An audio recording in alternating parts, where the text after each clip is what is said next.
Today I'm going to be solo flawless in Pit of Heresy and some other stuff just to get pinnacle. And I'm also going to be showing you guys how I would solo flawless Pit of Heresy on a warlock.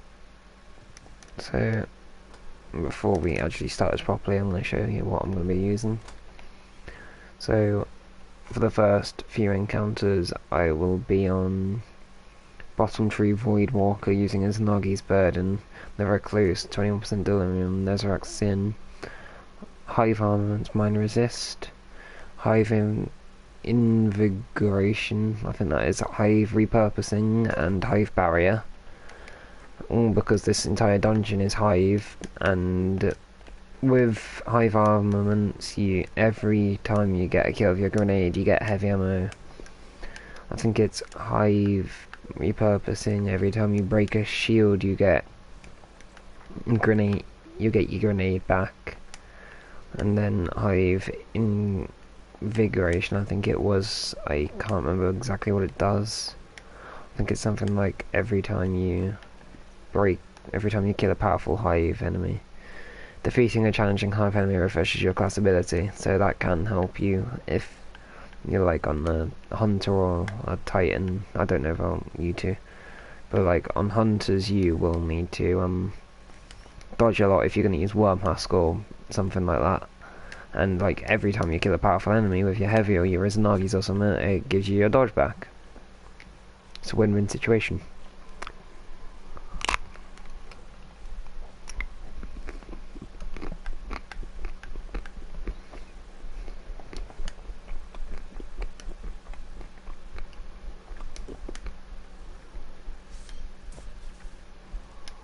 But yeah, this is how I would solo flawless Pit of Heresy.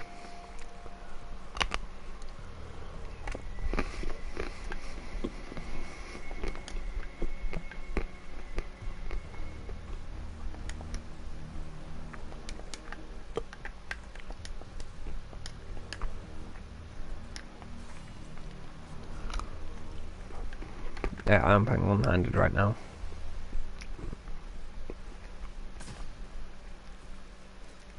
Well, that worked.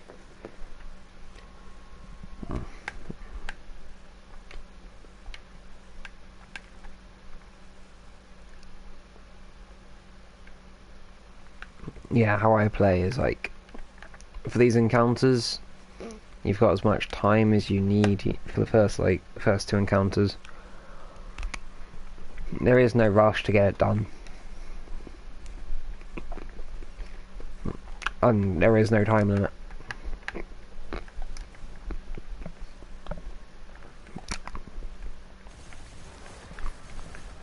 So you can just take as long as you need, go through it as slow as you want.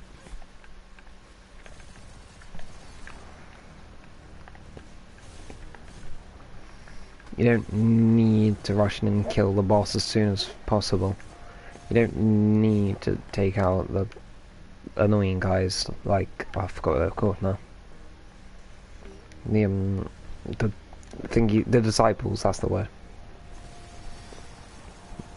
Like, you don't need to do it instantly right this very second, so you can just go through it as fast as you need to be. As fast as you want, take it slow paced. You can rush it if you really wish, but I would not recommend it if you're trying to go solo flawless. Unless you're a speedrunner, then go for your life. I couldn't, like, I honestly just, like, I couldn't start to believe how difficult it must be to be a speedrunner. That's right, I am probably not one. Well, I hope I'm not one. It'd be funny if I was, like, secretly, like, without even realising I've been speedrunning everything. If I was, I should start posting on YouTube a bit more. But yeah, on my last attempt, I was just taking it slow. I managed to get all the way through the harrowing and absolutely messed it up. But stuff like that, just take it slow. Get your first solo completion before you go solo flawless. Get your first Flawless completion if it takes that before you go solo Flawless. Just do it bit by bit.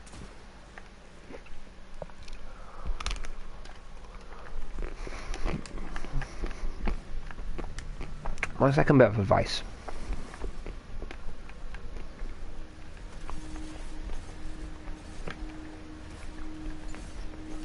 This dungeon will never go away.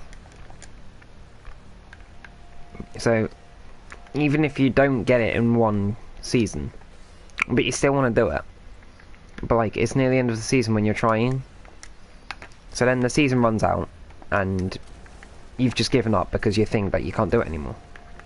I'm doing this in Season of the Worthy, also known as Season of the Worthless Season. I've made that myself. It sounds cool though. See, and also the Triumph is still here, so I can still get, like, if there's anything I needed from this, I can still get it. So even if you don't get it within one season, no matter how many tries it takes, just keep on trying until you do it, and then you will get it.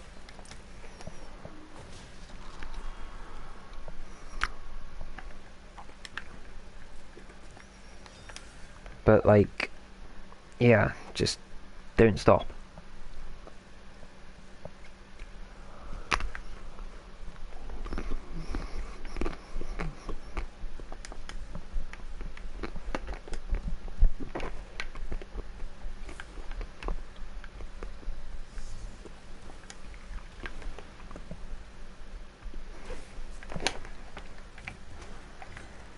God, playing 100 is so difficult.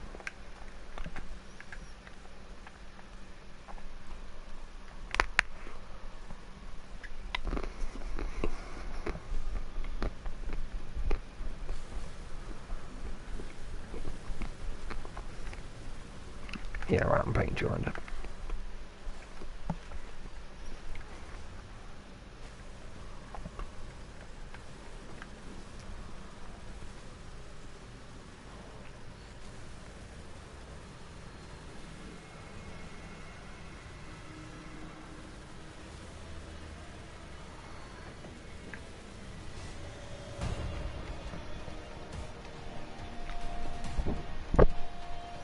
And also, for this encounter,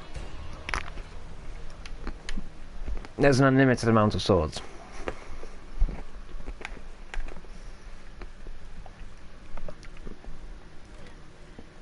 There are more swords than there are the amount of times you can respawn in this game throughout your entire life. Even if you're just blowing yourself up over and over again just to get that respawn, just to try to prove me wrong.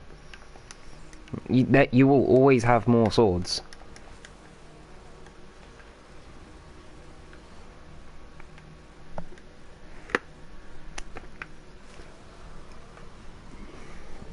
Yeah, right now I'm just waiting for my sword to disappear so I can actually get that honed edge times 4 on my Asnagis.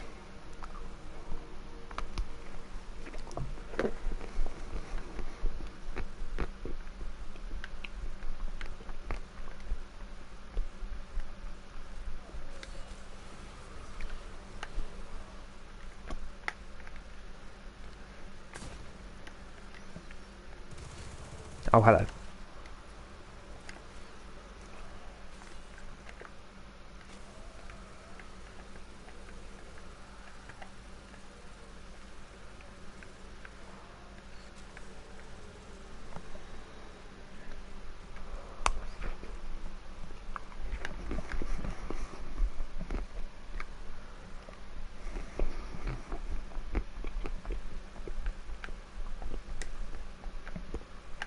Well, he's just made things a little bit more complicated.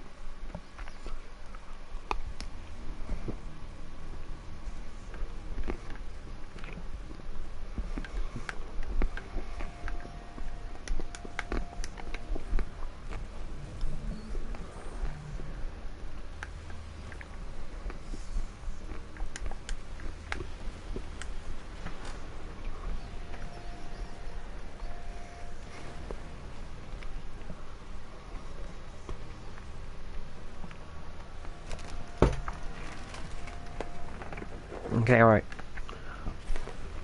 Another bit of advice. Do not try to solo flawless the first encounter with an ice cream. Because you will get absolutely smacked. And possibly get a brain freeze all at the same time.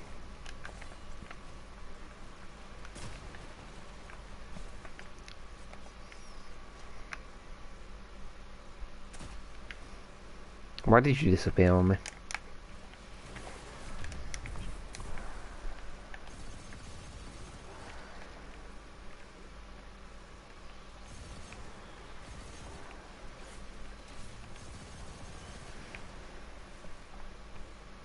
Oh, it's him.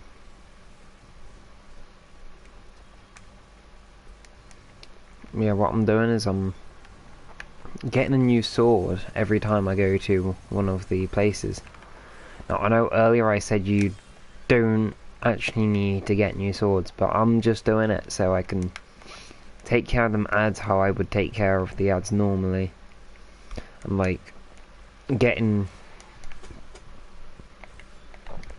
myself so I don't need to grab a new sword in the middle of a fight.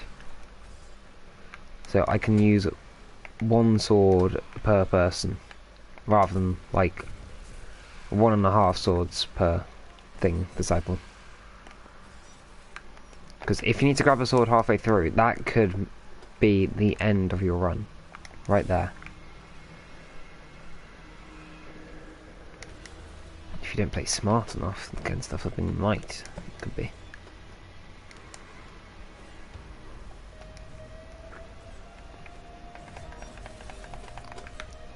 Yeah, one way of killing the knight is by like waiting for your super and then just hitting him. Another way is hitting twice and block.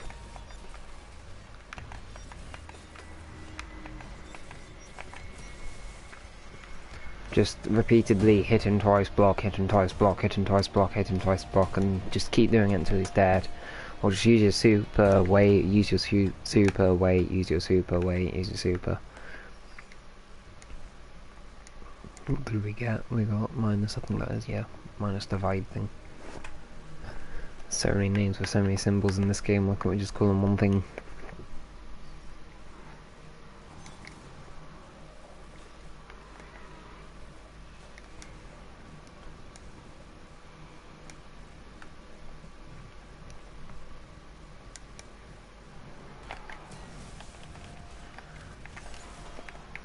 I mean, what I did there was a bit different to what I said I would do.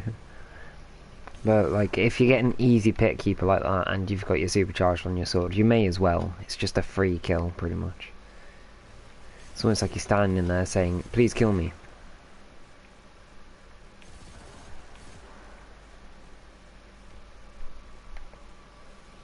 Oh, hello. That sword, don't disappear. Okay, right, we've got 29 shots.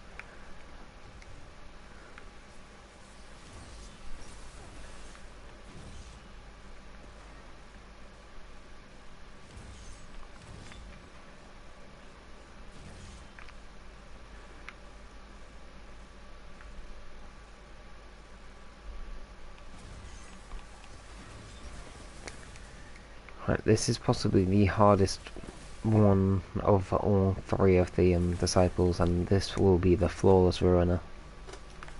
Trust me, it's happened before. And so what you're going to want to do is you're going to want to need a decent sword which will be able to last longer than about 5 seconds or like 6 shots or whatever.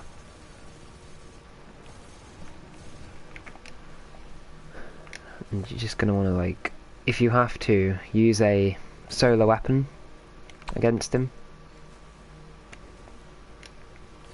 Like, use a solo weapon to take care of the wizards on the sides, just so you can get them out of the way, and then you can just absolutely laser that one wizard.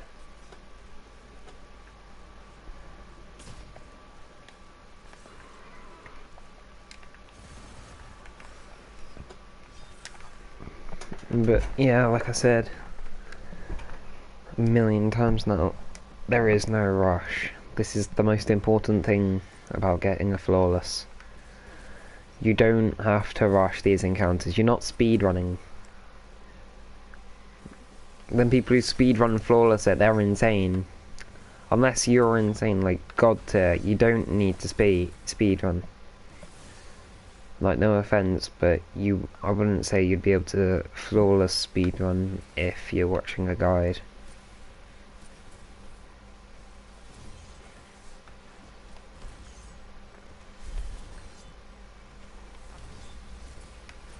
But my advice for the wizard is just like stay in as much cover as possible. Like, move further away from the wizard than you should, because the range the wizard actually has, like the explosions, the wizard shoots explosive things too. So you're just gonna want to stay away from it. Try dodge her shots. Make sure if she's gonna shoot near you, make sure that you're further away from her. Or him, whatever it is, I call it her. But like, you're not gonna want to be near the wizard when she starts shooting you, or he starts shooting you, or whatever it is. When they start shooting you.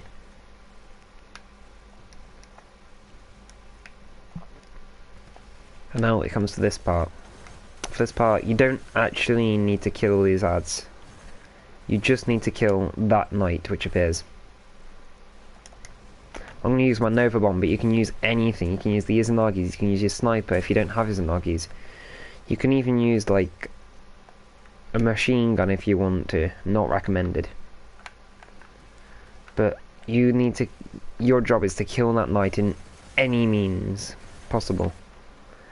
And I have found out earlier that you don't need to be at the door when it opens. You can be... You have to be near the door, not like on the door, but near it in its vicinity. But you don't need to be at the door.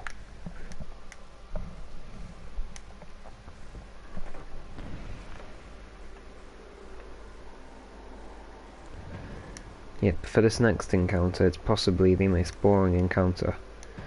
I'm not saying that it's like thrilling and will get your blood rushing. I mean, like, the time it takes will bore many players, including me.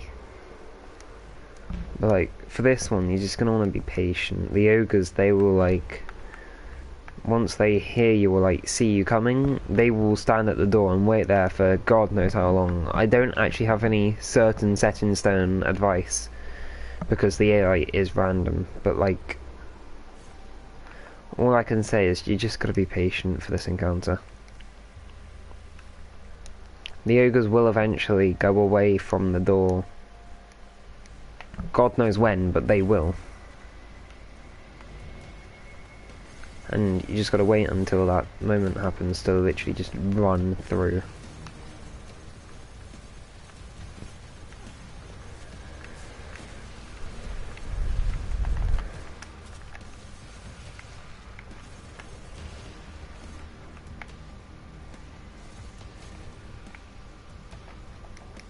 And yeah, again, it's just like, there is no timer on this encounter either. There's nothing stopping you from going and camping somewhere and just waiting for the ogres to go away, apart from yourself.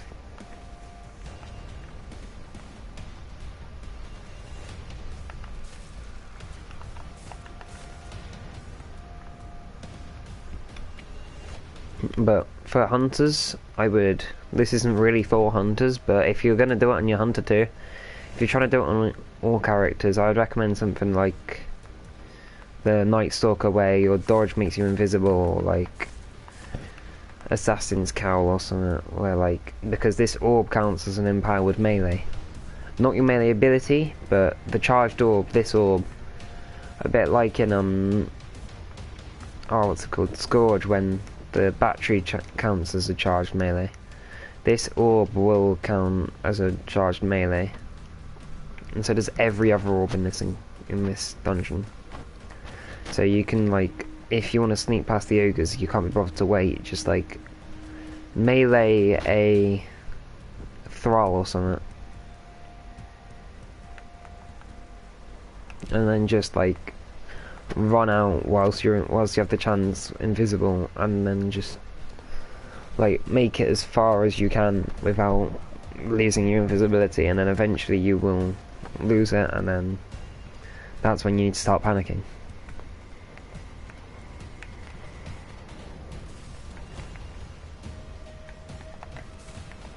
Yeah, I wouldn't recommend doing a stupid move like that, to be fair.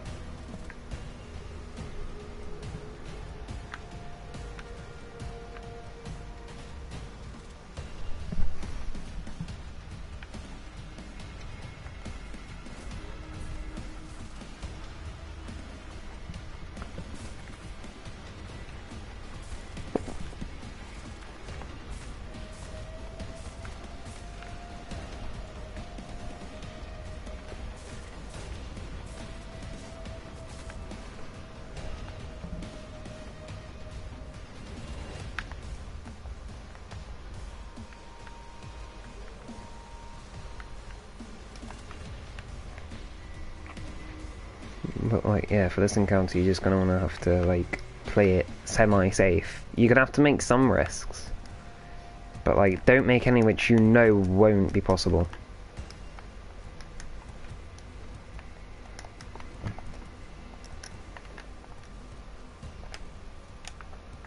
And right now I'm doing it where this glitch is possible, where you can duplicate the void charge. So I don't need to go ahead and kill another knight. It doesn't really help on this encounter, it doesn't make a difference.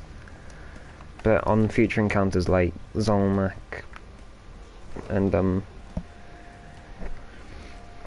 and Chamber of Suffering, this glitch may be the difference between you surviving and you dying. You never know when it could come in handy.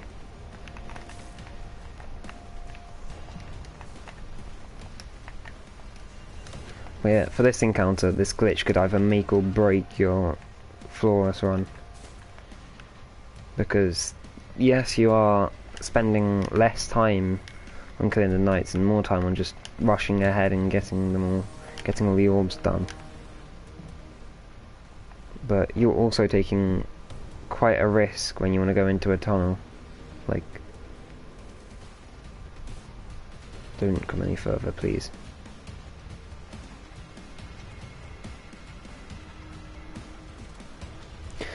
And then you get into situations like these where you literally can't go anywhere, do anything, because he's just standing there waiting for you to come out so he can beam your ass.